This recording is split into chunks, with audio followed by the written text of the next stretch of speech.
Pemirsa masyarakat Bali tengah bersiap menyambut Tahun Baru 2025.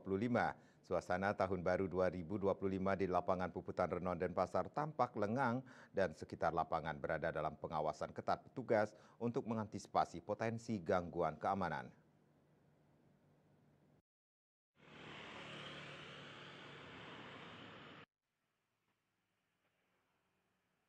Suasana Tahun Baru 2025 di Kota Denpasar disambut dengan meriah dan semarak jelang perayaan Tahun Baru. Suasana lapangan Puputan Renon Denpasar tampak lengang. Di sepanjang lapangan Puputan Renon Denpasar tampak masyarakat tengah melakukan aktivitas olahraga seperti biasa dan tampak lengang. Selain itu, para pedagang kaki lima tetap berjualan menawarkan berbagai makanan dan minuman.